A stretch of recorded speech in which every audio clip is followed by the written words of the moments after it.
Shalom, kita jumpa kembali dalam Renungan Gosyen Mata. Haleluya, saudaraku yang dikasihi dan diberkati Tuhan.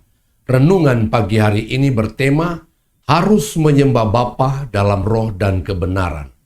Bacaan firman terambil dari Yohanes pasal yang keempat, ayat 23 dan 24. Demikian firman Tuhan. Tetapi saatnya akan datang dan sudah tiba sekarang, bahwa penyembah-penyembah benar akan menyembah Bapa dalam roh dan kebenaran.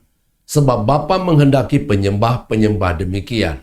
Allah itu roh, dan barang siapa menyembah Dia, harus menyembahnya dalam roh dan kebenaran. Orang benar harus menyembah Bapa dalam roh dan kebenaran.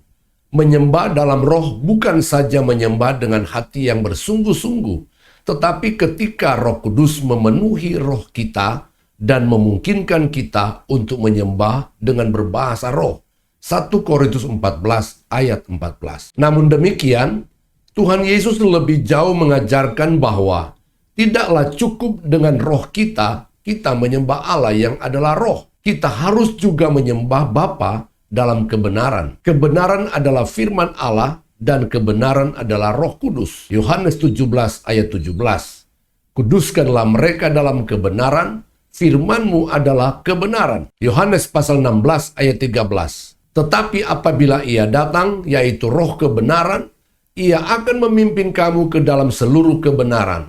Sebab Ia tidak akan berkata-kata dari dirinya sendiri, tetapi segala sesuatu yang didengarnya, itulah yang akan dikatakannya, dan Ia akan memberitakan kepadamu hal-hal yang akan datang. Menyembah dalam kebenaran adalah jiwa dan tubuh kita yang kita serahkan untuk tunduk dan takluk kepada firman Allah, serta mengizinkan Roh Kudus untuk memimpin hidup kita.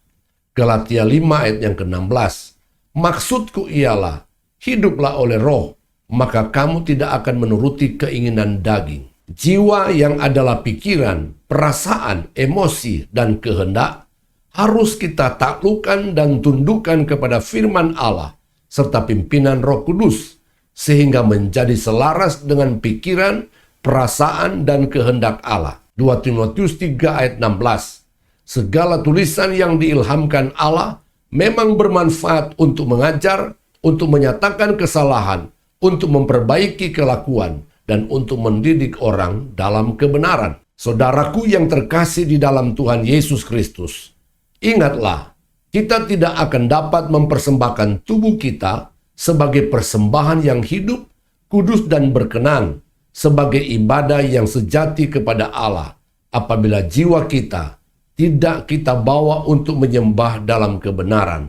Roma 12 ayat 1. Jangan sampai terjadi kita menyembah dalam roh dan dipakai secara luar biasa oleh Roh Kudus, tetapi karena kita tidak menyembah dalam kebenaran, maka akhirnya kita ditolak oleh Tuhan. Matius pasal 7 ayat 22 sampai ayat 23. Pada hari terakhir, banyak orang akan berseru kepadaku, Tuhan, Tuhan, bukankah kami bernubuat demi namamu, dan mengusir setan demi namamu, dan mengadakan banyak mujizat demi namamu juga? Pada waktu itulah, aku akan berterus terang kepada mereka dan berkata, aku tidak pernah mengenal kamu, enyalah daripadaku, kamu sekalian pembuat kejahatan. Amin. Tuhan Yesus memberkati.